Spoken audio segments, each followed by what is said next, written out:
नमस्कार दोस्तों, स्वागत है आप सभी का मेरे YouTube channel railway NTPC JPSC पर। तो इस पर आज से ही आपको जितने भी क्लास 10th वाले स्टूडेंट हैं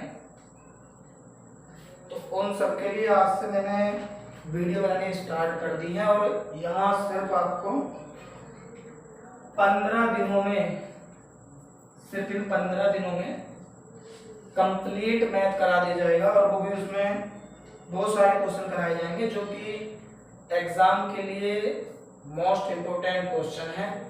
तो इस वीडियो को बहुत ध्यान से देखें, पूरी वीडियो को समझने की कोशिश करें। हम 1 बाय 1 एक दिन करके एक दिन में एक चैप्टर कंप्लीट कर लिया करेंगे, उसकी जितनी भी अभ्यास होगी।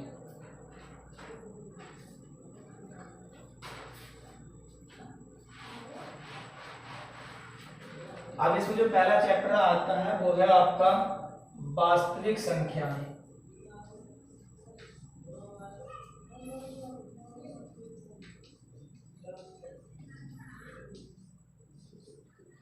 वास्तविक संख्या किसे कहते हैं, 9th में पढ़ा आपने सबने।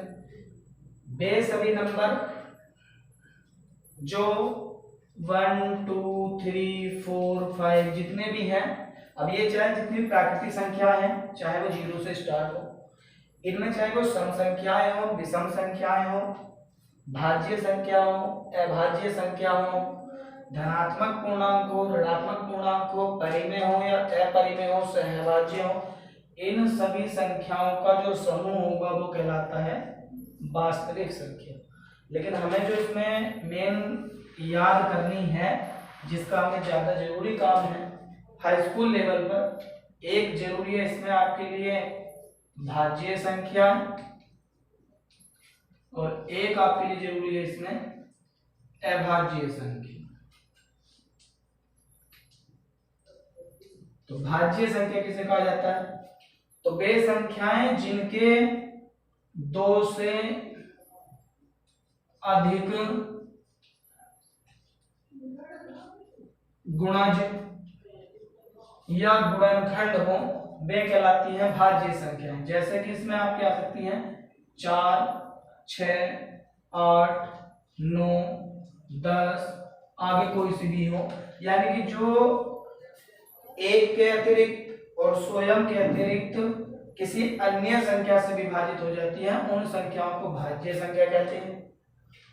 जबकि जो संख्या केवल एक से और स्वयं से विभाजित होती है, उन सभी को हम अभाज्य कहते हैं, या कह सकते हैं जिनके केवल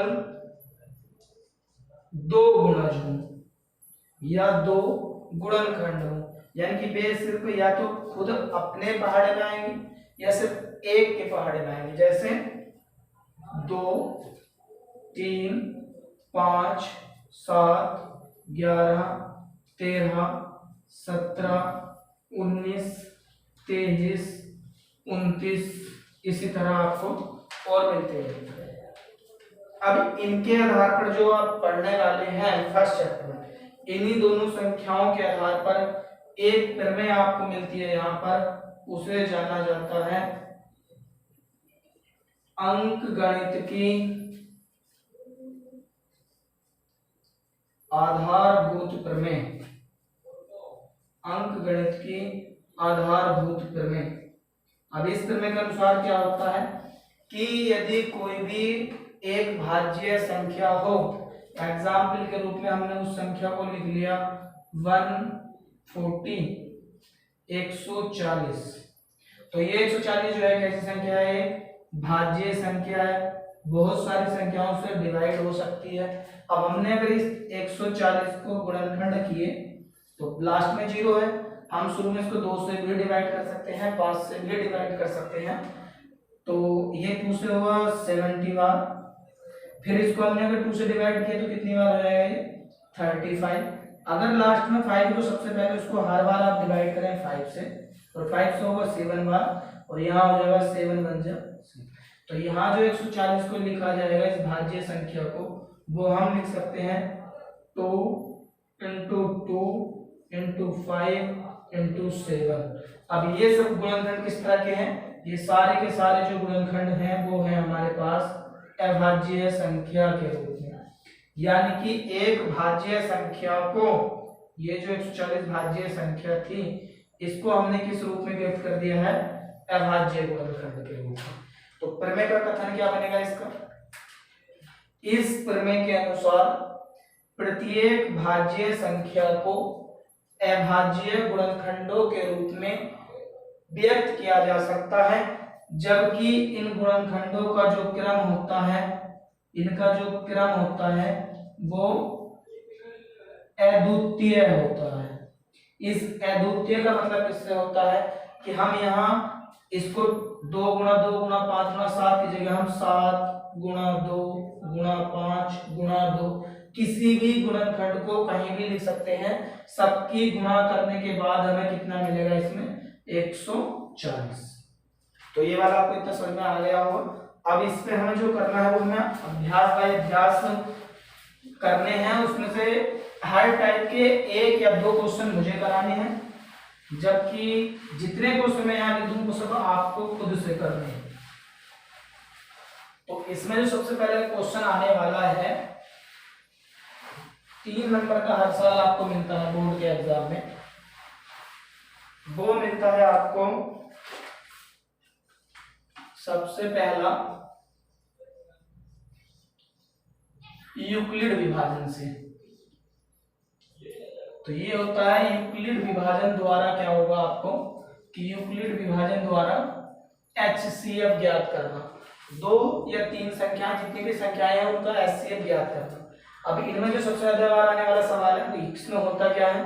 यूक्लिड विभाजन ने जो दिया था वो होता है भाज्य बराबर भाजक गुणा भागफल और प्लस शेषफल। अब ये सब क्या है? फॉर एग्जाम्पल, अगर हमने 5 से एक संख्या 23 को डिवाइड किया तो कितनी बार होगा? 5 चौका कितने हो गए? 20। शेष बचा 3।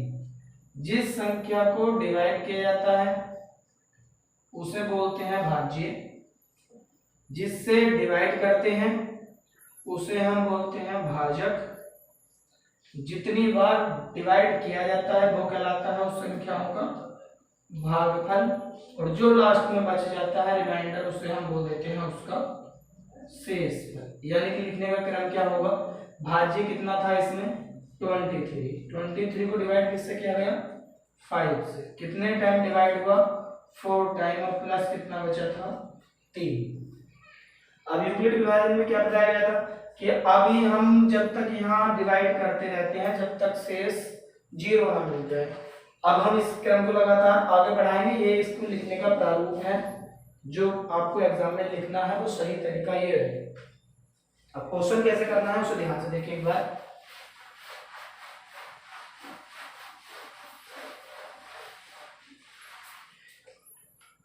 तो इसमें पहला क्वेश्चन है, बहुत बार आ चुका है आपका, वो है आपका 135 और 225, और इसका आपको ज्ञात करना है HCF यूक्लिड विभाजन द्वारा। तो आपको क्या करना है?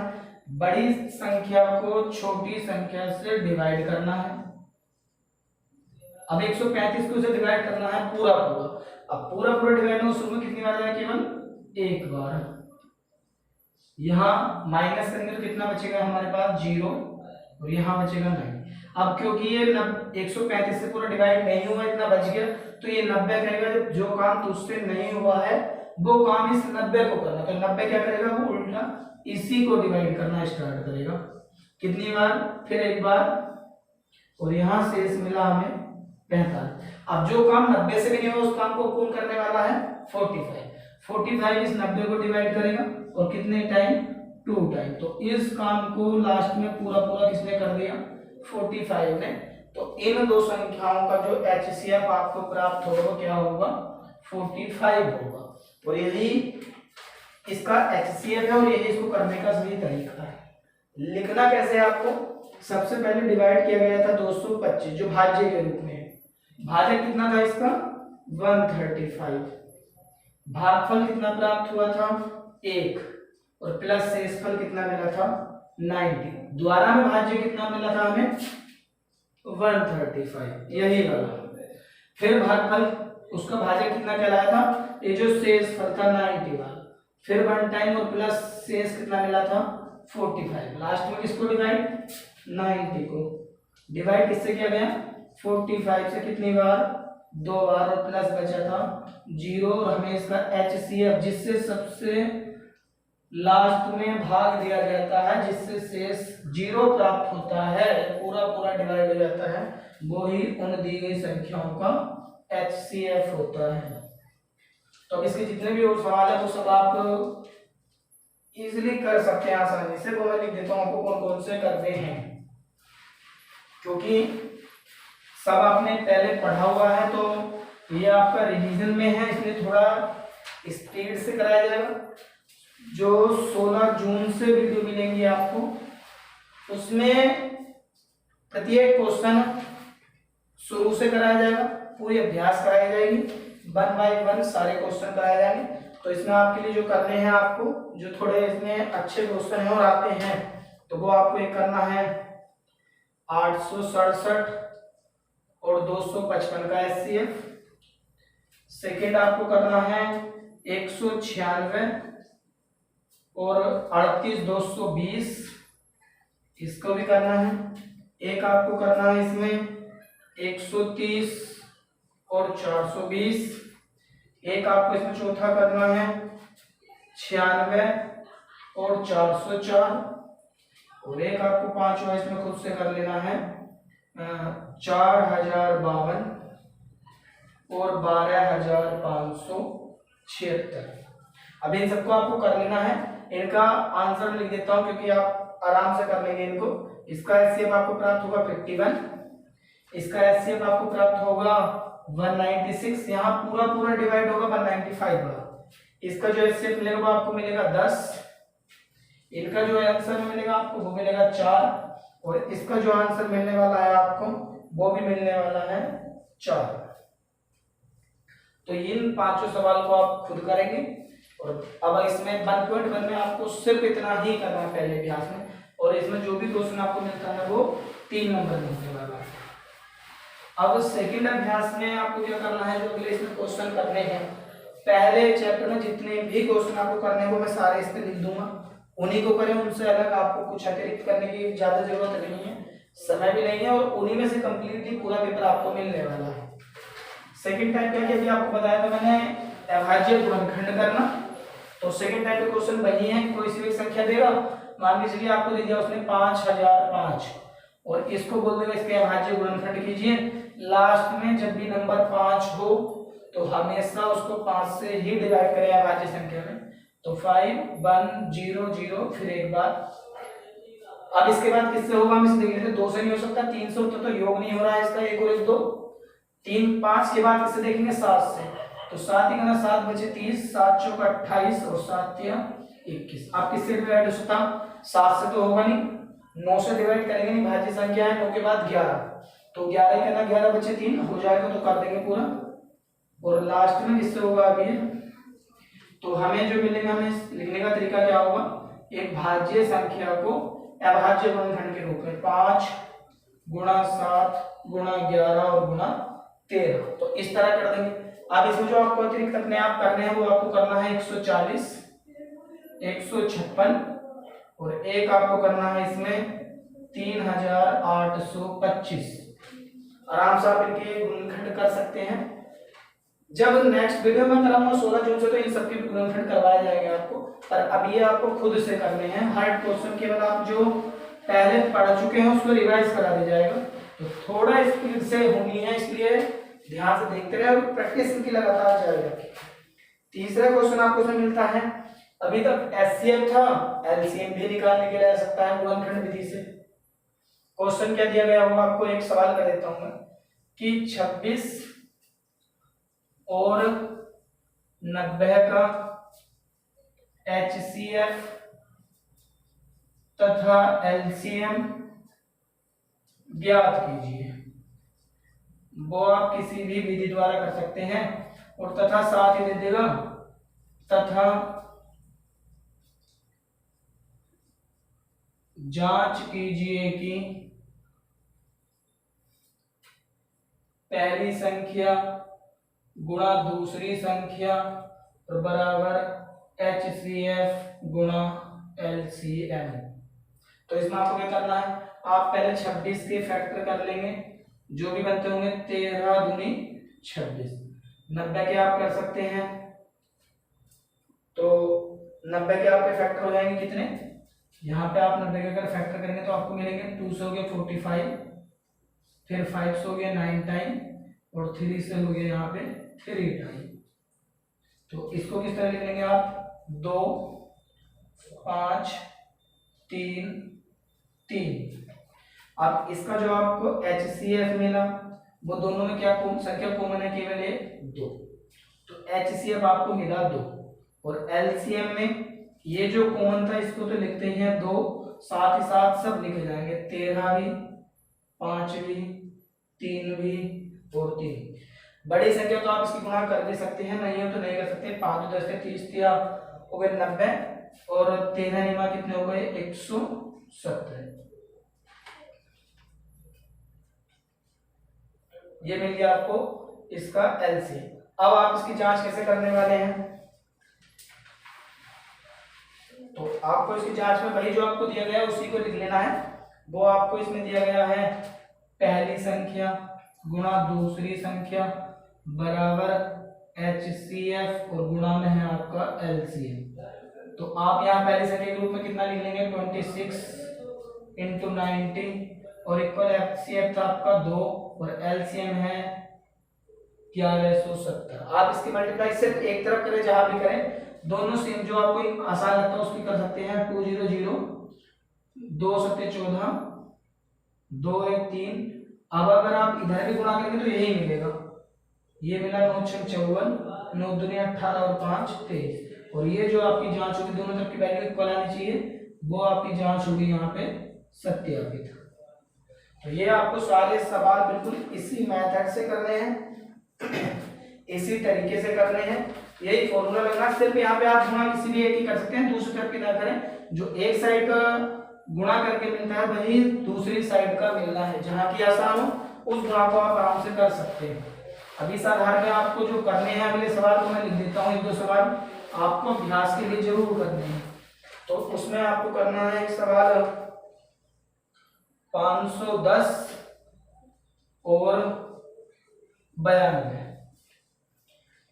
इसके बाद जो आपका एक क्वेश्चन कई बार आ चुका है इसी पे आधारित, तो उस क्वेश्चन को ध्यान से देखें। वो काफी बार आ चुका है, बोर्ड में भी आ चुका है, प्री बोर्ड में भी आता है, हाफ ईयरली में भी आता है, लगभग किसी भी साल रिपीट हो जाता है। तो वो क्वेश्चन है आपका, क्वेश्चन इस तरीके दिया हुआ HCF 306 और 657 इक्वल है 9।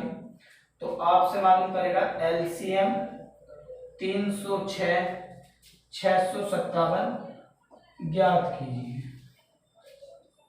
इस क्वेश्चन का मतलब हुआ कि ये दो संख्याएं हैं 306 और 657 जिनका HCF 9 है। तो इन्हीं दोनों संख्याओं का, संख्याएं दोनों सेम है जो ऊपर वाली है, इन्हीं संख्याओं का LCM क्या होगा। तो अभी एक फॉर्मूला बताया गया था, पहली संख्या गुणा दूसरी संख्या और बराबर था HCF गुणा LCM। पहली संख्या कितनी है हमारे पास 306, दूसरी संख्या कितनी है 657, बराबर HCF कितना है 9 और हमें निकालना है इसका LCM। अब हम इससे 9 को दे रखे हैं तो डिवाइड में जाएगा, और क्योंकि दोनों संख्याओं का LCM HCF है तो ये इन दोनों संख्याओं को डिवाइड करता है, चाहे आप किसी को भी कर दें पूरा पूरा डिवाइड होगा। तो 9 3 27 और ये हो गए 9 4 36, इन दोनों की गुणा करके आपको मिल जाता है 22 338। आंसर याद रख सकते हैं इसका 2 बार 2 2 बार 3 और 1 बार 8, 22 338 एलसीएम प्राप्त होगा। ये इसका आंसर है।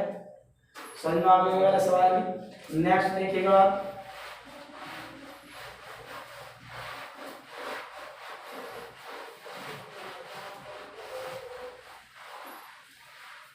अब इसमें जो आपका अगला आता है वो आता है 1.4 अभ्यास के हैं इसमें, शांत और अशांत दशमलव प्रसार वाले क्वेश्चन। एक क्वेश्चन 1 नंबर का कई बार आ चुका है इसमें। तो पहचान क्या है, पहला पहचान सीख लें, जिनके बटे में केवल 2 हो। अब 2 ये नहीं कि केवल एक बार हो, चाहे वो 2 कितनी भी बार हो, 1 बार हो, 2 बार हो, 10 बार हो, कितनी बार भी हो, या फिर उन संख्याओं के हर में 5 हो। अब चाहे वो 5 कितनी भी बार हो, 1 बार हो, 2 बार हो, घात के रूप में हो, या फिर उन संख्याओं में 2 और 5 हो। फिर वही कंडीशन, चाहे वो 2 बार हो रही है, 3 बार हो, 4 बार हो। तो जिन संख्याओं के हर में केवल 2 हो, 5 हो, या 2 और 5 दोनों हो, तब उन सभी संख्याओं का दशमलव प्रसार शांत होता है। यदि किसी भी संख्या के हर में 2 और 5 के अतिरिक्त अन्य कोई भी अभाज्य संख्या हो, चाहे वो 3 हो, 7 हो, या फिर आपका कुछ भी 11 हो, चाहे उसके साथ में 2 और 5 सब हो, लेकिन 2 5 के अतिरिक्त अगर कोई सी भी अन्य अभाज्य संख्या उसके हर में होती है, तो उन सभी संख्याओं का दशमलव प्रसार सदैव अशांत होता है। फॉर एग्जाम्पल इसमें आपको क्वेश्चन क्या मिलने वाले हैं कि मान लो आपको क्वेश्चन मिला 6/15, तो आप इसके ऊपर और नीचे दोनों जगह फैक्टर कर लें।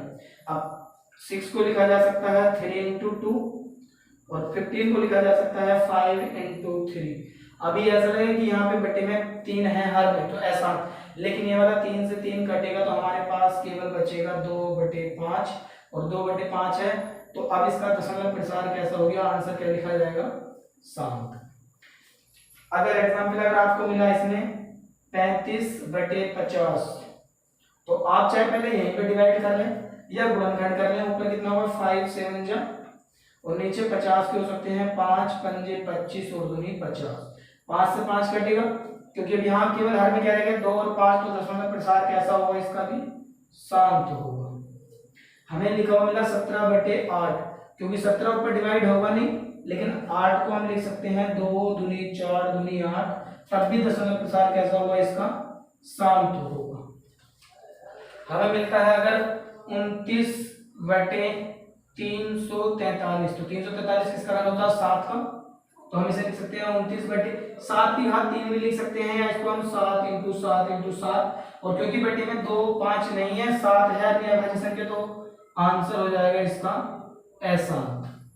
एक क्वेश्चन काफी बार इसमें आया हुआ भी है, और वो आपका ये वाला है, जैसे कि 23 बटे में है इसके हर के रूप में 2 की घात 3 और × 5 की घात 2, तो हर में केवल 2 और 5, ये 3 और 2 तो घात के रूप में, इसका मतलब 2 3 बार है और 5 2 बार है, तब भी इसका आप आंसर क्या लिखने वाले हैं, इसका दशमलव प्रसार कैसे होने वाला है, शांत हो।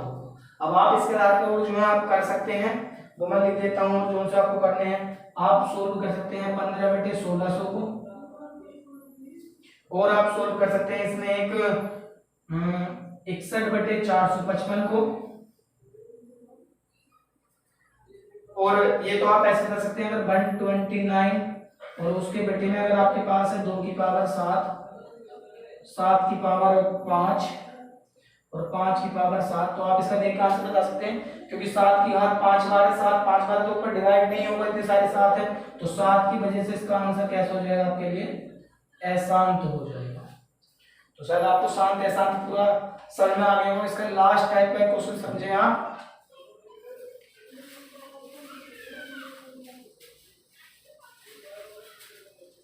जो इस चैप्टर का अंतिम क्वेश्चन है वो है आपका 1.3 अभ्यास से, जहां से आपको मिलता है कि संख्या को आपको सिद्ध करने के लिए मिलेगा 3 नंबर का ही कि अपरिमेय संख्या है। तो एक क्वेश्चन को ध्यान से समझ लें, फिर जैसे कोई क्वेश्चन होना है सारे के सारे आपको वहीं पे सिर्फ संख्या चेंज करनी है, कुछ लिखना चेंज नहीं करना है, और वो आपको मिलेगा HCF के ऑप्शन में, अगर मिल जाता है तो। अधिकांश HCF वाले सवाल के ऑप्शन मिलता है और आपको मिलेगा वो क्वेश्चन इस तरीके से, सिद्ध कीजिए √2 एक अपरिमेय संख्या है। तो आपको क्या करना, अपरिमेय तो आप इसका अपोजिट मान लेते हैं। जब आप इसका हल करेंगे अपनी तरफ से तो आप लिखेंगे शुरू में कि माना √2 एक, हम अपरिमेय का अपोजिट मान लेते हैं, इसमें एक परिमेय संख्या है। और जब यह एक परिमेय संख्या है तो जिसे P/Q के रूप में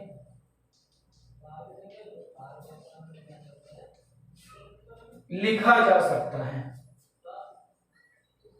क्वेश्चन थोड़ा बड़ा है पर बिल्कुल आसान है, एक बार पूरा समझ लेंगे सारे इसी के जैसे होंगे। अब P/Q के रूप में हम यानी क्या कर सकते हैं, P/Q और इक्वल कर सकते हैं √2, इसके डिवाइड में 1 मान लेते हैं और हमें मिल जाता है P = Q√2। इसे मान लेते हैं समीकरण नंबर 1 और यहाँ से हम कर देते हैं दोनों पक्षों में यहाँ वर्ग करने पर। जब वर्ग कर देते हैं तो वर्ग करने से क्या मिलता है हमें, यहाँ मिलेगा P², √2 का वर्ग हो गया 2 और इनटू हो गया Q²। अब इस 2 को अगर हम इधर लेके आएंगे, चलिए इसे मान लेंगे आप समीकरण नंबर 1 वर्ग करने के बाद। अब यहाँ जब लेके आएंगे तो क्या मिलेगा, P²/2 और बराबर क्या मिला हमें, केवल Q²। अब यहाँ आप क्या लिखना स्टार्ट करेंगे, चूंकि P² 2 से विभाजित है, क्योंकि बटे में है उसके, इसका मतलब कि क्या है 2 से विभाजित है। तो चूंकि के बाद आप लगाते हैं, इसलिए 2P को भी विभाजित करेगा। यहां तक कितना समझ में आया होगा। इसके बाद क्या करना आपको, केवल जो भी आपको दिया होगा आप इसमें इस P की जगह कुछ भी मान सकते हैं। कुछ भी का मतलब 2 है तो 2R मान सकते हैं, 3 होगा तो 3 मानेंगे, 4 होगा तो 4, 5 4 होगा नहीं क्योंकि परिमेय है, 5 होगा तो 5 मान लेंगे। तो अब आप क्या करेंगे कि आप यहां मान लेंगे नई संख्या 1 P बराबर, या मैं इसको कहता हूं समीकरण 1 में रखना है, तो हम इसको लिख सकते हैं हर किसी क्वेश्चन में समीकरण 1 में P बराबर 2 है तो 2R रखने पर, अगर यहाँ क्वेश्चन होगा आपका √3 तो यहाँ आप रखेंगे P बराबर 3R। अगर यहाँ आपका होगा √5 तो यहाँ आपको रखना P बराबर 5R। यहाँ होगा 7 तो यहाँ आपको रखना P बराबर 7R। तो समीकरण 1 में जब रखेंगे, समीकरण 1 क्या थी हमारे पास, P² बराबर था हमारे पास 2 × Q²। तो P की जगह में कितना लिखना था यहाँ पे 3R, सॉरी 2R। तो 2R का स्क्वायर इक्वल है 2Q²। अब इसका वर्ग अगर हम यहाँ सोल्व करते हैं तो कितना मिलेगा हमें 4R² और इक्वल कितना मिला 2Q²। इसको 4 को डिवाइड करेंगे तो ये चला जाएगा इधर डिवाइड में, अपॉन में हो गया 4 और 2 से डिवाइड होगा 2R, तो यहाँ मिलेगा R² बराबर Q²/2। अब जो लाइन आपने यहाँ देखो, ये वाली कंडीशन और ये वाली कंडीशन दोनों बिल्कुल सेम है। जो लाइन यहाँ लिखी थी वही यहाँ लिखना है। चूंकि हमने यहाँ लिखा था, अब Q किससे डिवाइड हुआ 2 से, तो हम क्या लिखेंगे, चूंकि Q² 2 से विभाजित है तो चूंकि के बाद क्या लगाएंगे हम, इसलिए ये जो 2 होगा 2Q को भी विभाजित करेगा। अब इसके बाद जो आपको लिखना है उसे आप ध्यान से सुनिए, मैं पूरा बोल दे रहा हूँ कि इसके बाद आपको जो 3-4 लाइन लिखनी है वो सभी में वही लाइन लिखनी है। इसके बाद आपको लिखना है यहाँ से इस प्रकार, तो ध्यान से सुनते रहें, अपने आप नोट कर लेंगे। इस प्रकार P और Q में कम से कम एक उभयनिष्ठ गुणनखंड 2 है। इस प्रकार P और Q में कम से कम एक उभयनिष्ठ गुणनखंड 2 है। अतः हमारे द्वारा की गई परिकल्पना गलत है कि √2 एक परिमेय संख्या है, जिससे हमें इस तथ्य का विरोधाभास प्राप्त होता है। लास्ट में फिर लिख देंगे हम, अतः अंडर रूट 2 एक अपरिमेय संख्या है। एक बार फिर सुने ध्यान से, यहाँ के बाद आपको क्या लिखना, इस प्रकार, क्योंकि p और q दोनों किससे डिवाइड हो रहे हैं, p के भी बेटे में 2 है और q के बेटे में भी 2 है। इस प्रकार p और q में कम से कम एक उभयनिष्ठ गुणनखंड 2 है, जिससे हमें इस तथ्य का विरोधाभास प्राप्त होता है कि अंडर रूट 2 एक परिमेय संख्या है। अतः हमारे द्वारा की गई परिकल्पना गलत है कि रूट 2 एक परिमेय संख्या है, अतः अंडर रूट 2 एक अपरिमेय संख्या है।